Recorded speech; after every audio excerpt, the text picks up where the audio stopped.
This is a production of PBS Charlotte. This week on Off the Record, is the city building most of its affordable housing in all the wrong places? In the schools, mixed messages on COVID masking, tracing, and quarantines, plus millions more for programs that are actually working during COVID. In business, airport passenger numbers almost back to pre-COVID. And for the big drug companies, is the future in Concord? Plus threats of violence against historically black colleges and universities. And keeping up with COVID at hospitals. The feds sending in reinforcements. Lots to talk about next on PBS Charlotte.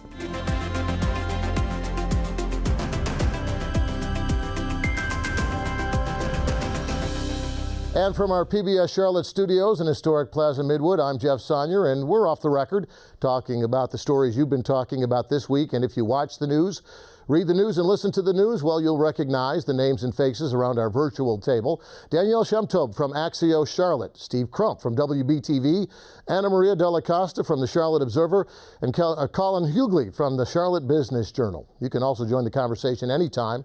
Just email your questions and comments to offtherecord at WTVI.org. We're going to start this week talking a little bit about affordable housing. We've talked about that a lot in the past on this show, but a lot of the conversation in the past has dealt maybe with what the city's spending or how many units are being built. But this week, Danielle, you wrote about where the city is building its affordable housing and whether or not that's the right place for it. You want to talk about that? Yeah, so for a long time, the city has prioritized putting housing in what's called high opportunity areas. In the wake, especially of the economic mobility ranking back in 2014, with Charlotte ranking last among major U.S. cities for the ability basically to move from poor to, the upper classes. And what they found was that certain areas dictate, your outcomes in life, right? So that was a major reason behind this push. But what we found was that 2/3 of the projects that have actually been built using Housing Trust Fund money have been built in zip codes where the area median income is below that of the city average. And community advocates in a lot of those places are concerned about, basically just the ability for people who end up living in those affordable housing developments to access jobs, to access essential resources like grocery stores and pharmacies and doctors' offices. And so, I think that the challenges that basically have been identified when we brought this to the city and developers are the cost of land in places like South Charlotte, the challenge of developing there, are all major barriers to sort of building and creating units that are affordable in these high opportunity areas. So what you're saying is essentially the city's building low-income housing where there's already low-income housing, and it kind of keeps the low-income residents all in the same place instead of in other places in town where there might be more opportunity, right? Yes, yeah, absolutely. And there's definitely a history there as well. When you think about the construction of public housing, go back, 50, 60 years ago, there were certain places like the West Boulevard corridor that were intentionally saturated with affordable housing. And the folks who live there say, that had a direct impact on the neighborhood as a whole, in terms of businesses leaving, white flight, and just the lack of resources and the lack of outcomes there. I believe the median income in 28208, which is a good portion of West Charlotte, is like 30,000 or so, which is of course far below the median income citywide, countywide. So it certainly has an impact, and it's fear that there's a repetition of the past, of this history of segregation. You talk about that whole history of segregation, and then there are some of us that remember when the city had a scattered site sort of a situation where they were putting public housing with the Charlotte Housing Authority via the Metropolitan Planning Commission, and there was a master plan to put scattered site housing in various parts of town where you had it ranging from Providence Road out near the Strawberry Hill area, going all the way over towards South Park near Fairview and the entrance to South Park Mall.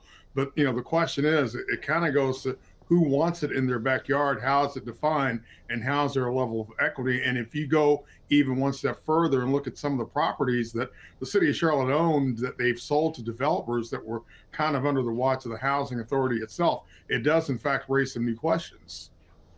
Yeah, it's interesting too. Colin, you cover commercial development in town. Just because the city wants to build public housing on maybe property it already owns or property it can afford doesn't necessarily mean that the businesses and the other, amenities that that those neighbors might need will follow with the commercial development, does it? Yeah, that's exactly right. And as Danielle mentioned, an interesting player in this, and her story on this, Laurel Street Residential is a locally based affordable housing developer. They're working with Crescent Communities on several projects, one in Ballantyne, where Crescent is developing some build-to-rent homes and some apartments as well. And then Crescent is also partnering with Laurel Street at the River District, obviously their massive mixed-use project in West Charlotte. It's well over 1,000 acres. And maybe we could see partnerships like that where Laurel Street will develop 124 units of affordable housing in the first phase of the River District, which will have all kinds of uses: office, retail, multifamily, other commercial uses. It might take things like that to maybe get this ball rolling, because as you mentioned, in some of these other areas where affordable housing lacks right now, there are challenges to get that land developed, whether it be land prices or maybe land availability for some of these larger mixed-use developments. Obviously, the River District is among the largest in the city, but the land availability to get some of these things going is, it could be a challenge in some of these areas where there is a lot of commercial development already taking place. So yeah, I think maybe partnerships like between Laurel Street and Crescent are ones to maybe point to as a model to maybe get some affordable housing near these amenities. So maybe you look to developers to help set that up. But in the meantime, Danielle, I guess the problem is that the city may build the units, people may move into the units, but once they're there, I mean, there's transit access. That's a high priority for the city's location of some of these projects, but it doesn't really give them the whole neighborhood experience, the whole real, kind of experience that all of us really want in a house that we can afford, right? Yeah. Yeah, absolutely. I mean, I think housing, of course, is really critical to economic mobility, but it's just a piece of it. I mean, you have to have access to employment, and a lot of these locations, they do have access to transit. I mean, there are some projects that have been built, like especially some of the North Charlotte projects are relatively close to the light rail, but you have to think about, those areas are not very walkable. They're not very accessible. And if you're not near the light rail, we all know, we could probably do a whole nother show about the challenges with the bus system. So it's certainly still a challenge in terms of access. But I will say, I think it's important to understand, like, the solution is not just to build housing in South Charlotte. It's also, we need to invest everywhere in our city. Yeah. We need to improve the areas that need these amenities, not just for the people moving there, but for the people who already live there. Yeah, it's a shame when only one part of town or only certain parts of town have the amenities that neighbors want. And, you talk about moving the neighbors there instead of just building the amenities everywhere. This is I don't know if it's an unsolvable problem, but it's certainly, it's a tough problem to solve, and one I'm sure we'll talk about again in the future. But Jeff, I think one point, though, that you got to make when you kind of look at big picture, and you can use this as an example, if you go back to what we saw several decades ago with Hope 6, when they turned Earl Village around, and there was that whole controversy where they tore down the projects, they put up stuff in which is now First Ward Place, and the controversy which followed is, well, where do we go, and will we be able to come back? And very few, if any, of those families were able to come back to places in First Ward or uptown now that they could actually afford and maintain with the amenities. Yeah, it's again, other cities have seen the poorest of the poor have to move outside the city to suburban areas where it is affordable, and you hope we don't get to that point, but we're kind of moving in that direction now, it feels like. And again, it's not an easily solved problem, but it's certainly one that deserves to be talked about, and we'll keep talking about it here in this city as well. I want to switch gears real quick. I was looking back at last week's show. I think we went a whole show without talking about COVID last week. Amazing, but not this week, sorry. A couple of things COVID related this week. We see Harris Teeter joining the group of stores and other establishments giving out free those N95 masks. We see free testing kits available, and when they're not free, insurance companies stepping up and saying we'll pay for that. But in the schools, there's still a lot of mixed messaging, and we talk about that a lot on the show regarding COVID masking and tracing and quarantines. And Anna Maria, you wrote about Union County, which seems to be ground zero on a lot of these controversies, the Union County School District. Tell us about what's happening there this week and you know, what the reaction is from parents and from others.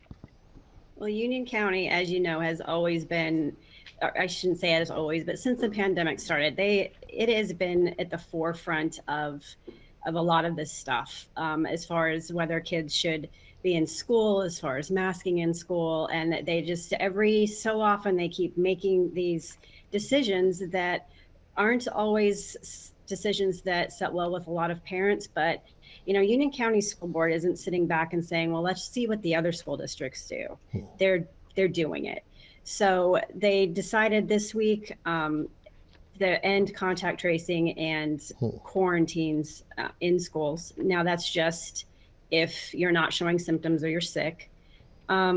This was foreshadowed a little bit in December. Yeah. They had a joint resolution with the Board of County Commissioners that said, you know, urging the state to kind of change up their rules when it comes to quarantines and the contact tracing. So this wasn't, at least for me being a reporter and also being a parent in Union County, this wasn't out of the blue. It's surprising that there hasn't been tons of pushback as far as people reaching out to me. And there's been a few parents that said they're going to take their kids out. There is a parent group in Union County, SOS Union County, I believe is what it's called, that's requested that the state step in and, you know, do something is basically what they're asking. The state hasn't responded yet. But again, it's, you know, Union County was the first to go back in person last year, one of the first. They were one of the first districts to this year say, you know, we're going to make masks optional. Now this. So we'll see what happens. You kind of have to look at it and say they're trying to move ahead. I talked to a county official in September when they originally, I don't know if you remember, the school board had said, we're going to end contact tracing. Right. And we talked about it on this show. Yeah. Mm-hmm. They were going to move it to, you know, put it squarely on the shoulders of the county. Mm-hmm. And back then, one of the county officials that I talked to off the record said, you know, at some point, schools have to kind of go in this direction. Districts have to go in this direction. We have to find a way. It's becoming cliche now, but to live with this. Yeah. And he said, then, you know, this is probably not the right time to do it. So, you know, 6 months later, now Union County is saying maybe this is the right time to move forward. Yeah, and we're hearing a little bit of that from Raleigh, too, the state school superintendent talking to legislators this week, saying that we need goalposts. We need some sort of, you know, guidance to when we can start easing the restrictions and easing the mandates. But we had an email conversation, Anna Maria, about goalposts this week before the show. Tell me what your thoughts are on goalposts and how they apply to some of these local school boards like CMS and Union County and everywhere else. Well, I mean, you can make goalposts all you want from the state level. CMS's hands are tied. I mean, CMS in particular, as we said, Union County is mask optional. But in CMS, you know, the county has a mandate. So they're most inevitably in every school board meeting when the public can speak, there's a parent that comes on and, you know, rips the school board for not making it mask optional. And parents have to remember, you're kind of at the wrong meeting. Until Mecklenburg County lifts its mask mandate, CMS's hands are tied. They can't change that mandate. That mandate is for the public schools, it's for the charters, it's for the privates. They are all under that mandate. So until Mecklenburg County says, okay, we're going to ease up, CMS or any district that falls in there can't ease up. So, you know, again, and it started, you know, it's funny how people want the state to come up with goalposts, but at the same time in the fall, you know, the state said, we're going to leave it up to the districts. So there's there's a lot of kind of mixed messaging, you guys decide, but then the state's saying, well, we're going to make goalposts. Well, and it kind of leaves everybody in limbo. And that's why you have all these districts doing different things. Right. And, Union County, CMS, well, we're going to go to Union because it's mask optional. And you just have parents that, want to kind of make some changes. So instead of goalposts, I want to see the post-game show when COVID's finally over and we can just talk about it in hindsight instead of in what's next. Hey, one other quick COVID item in the school system. CMS the Cities and Schools program in CMS got $5 million this week. Those are programs that have seemed to work well even during COVID. Can you talk just briefly about that? Yeah, they seem to work. They're really focusing on the students that I think that's in 54 schools in CMS, and they're really focusing on the schools where they lost students. I didn't really realize it until I talked to the officials, but there are a lot of students that just never came back. When CMS went to remote learning, they just stayed home. So those programs are trying to help get those kids back into schools, back into the classroom, and also focus on the future. I was going to say it's kind of a throwback to what we discussed here last week, from the standpoint of where, in the total package, it was 136 million from totally around the country that came from Jeff Bezos' ex-wife. CMS gets 5 million of that. But the question becomes, is there a certain level of accountability? And the point that, we've seen in the past where you had, say, a Project Lift in recent years, they even had under the watch of then Mayor Anthony Fox some $50 million. What is the level of accountability? What is the bang for the buck? And, are we going to see any kind of increased performances as it relates to graduation rates and higher test scores, in terms of putting, the dollars into these classrooms despite everything else that's going on with COVID and some of the extenuating circumstances? Yeah, the funding doesn't always solve the problem, but in this particular case, these programs at least have a track record of having some success during COVID. And I guess if we want to spend the money where it's most effective, at least, and this is grant money again, not tax money, but good to see that someone recognizes the success that those cities and schools programs have had in Charlotte and is rewarding them, and hopefully we'll see some more success among those kids. It's also baby steps. We're not talking about they're going to use that money to completely change test scores. It's baby steps. Some of that money is going to go to helping parents whose kids are seniors, visit colleges. It's that grassroots. Maybe they don't have the money to travel to a college their child wants to go to. So it's also going for that type of program as well. It sounds like, in other words, kind of just fundamentally, things that can help collectively and individually some of the students around that are at a serious disadvantage. Yeah.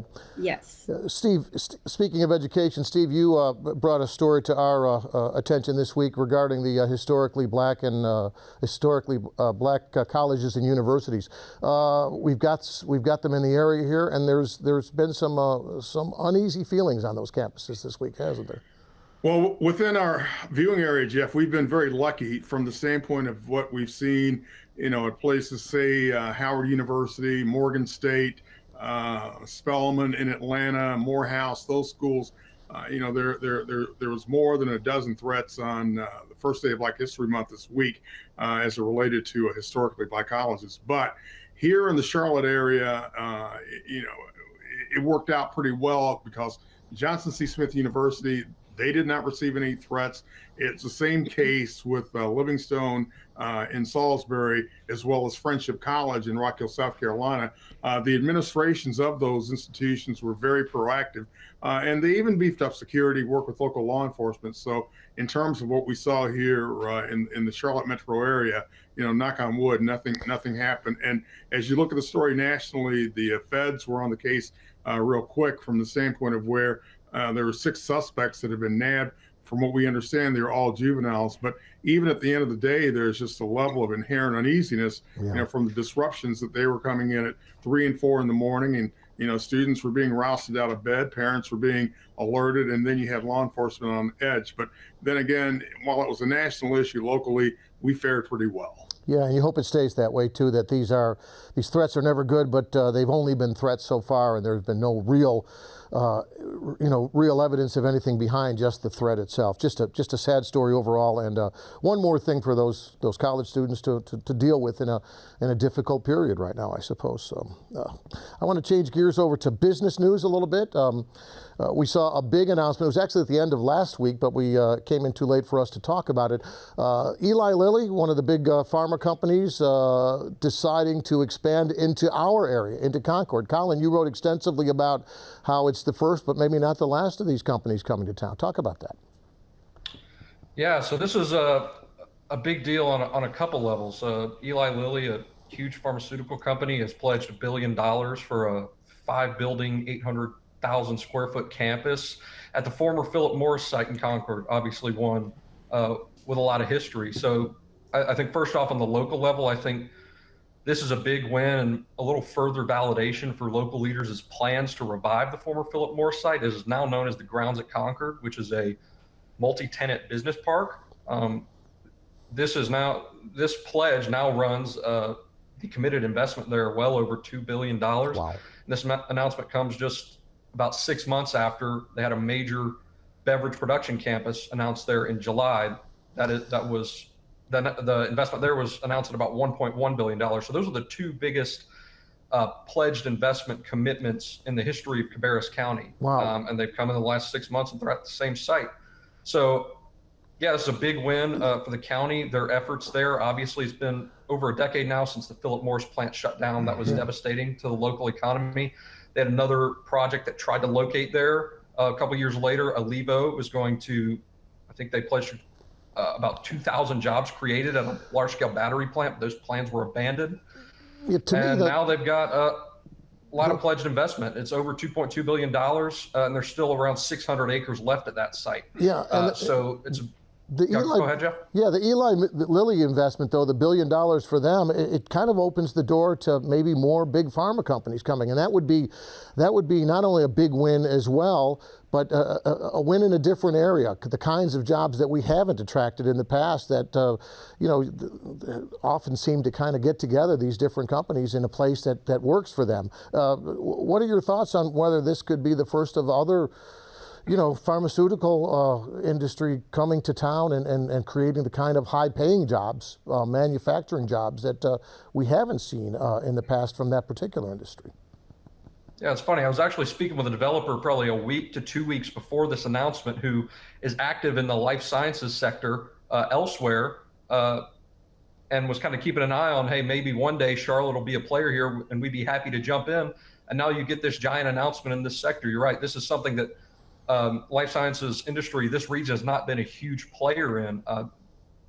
The Triangle market has been. They're one of the hottest markets nationally in life sciences. So there is a track record for the state to have this success.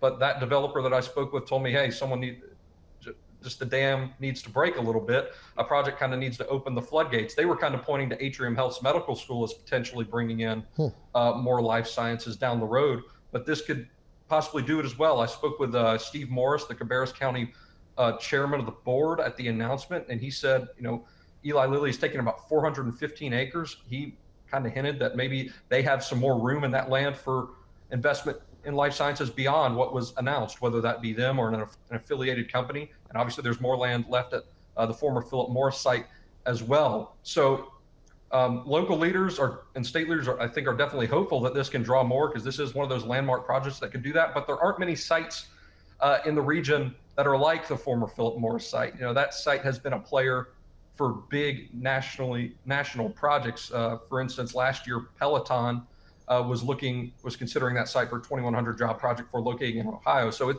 that site does bring something to the table that maybe not just any site in the region does. So I don't know if we'll see huge big pharma investments to this scale just because of the land availability, but I think it's definitely reasonable that it could open the door to some other investments at other sites throughout the region. I think it definitely puts the region on the map in the life sciences sector. Well, geographically speaking, I think you look at what happened not far from there, where you had David Murdoch when he took over Cannon Mills, and They put that research park there back where the mills happen to be, and one of the emphasis that they had when they threw up the buildings and the like was whole scientific research. So you possibly have that synergy that would come out of Kannapolis, Concord, the Cabarrus county area that could very well play into each other and feed off of each other, similar to what we've seen up in the Triangle itself. Yeah, and I suppose it's not just the jobs too, but when the jobs come, then so does all the other things, the amenities like we've seen in Kannapolis now, the growth in their downtown area. This is the first step towards, I suppose, that kind of growth. Danielle, do you want to weigh in on this?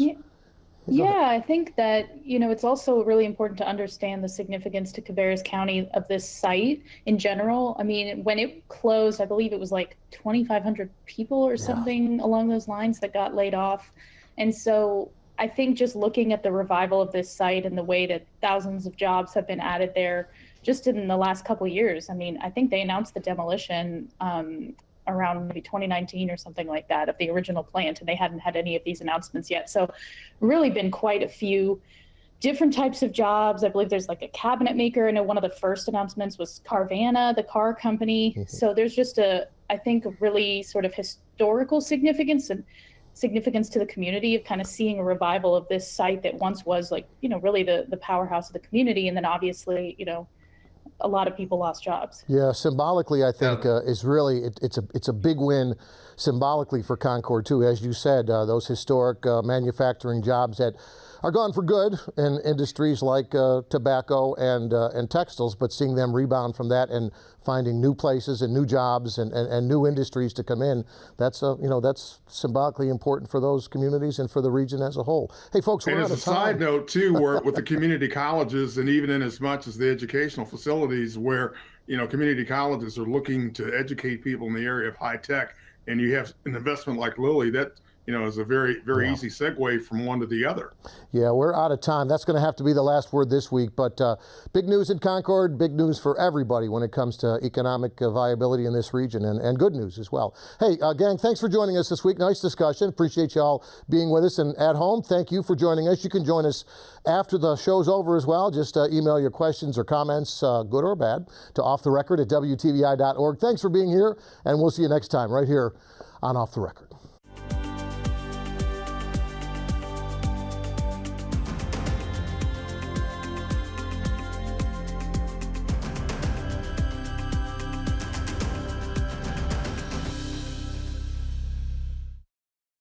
A production of PBS Charlotte.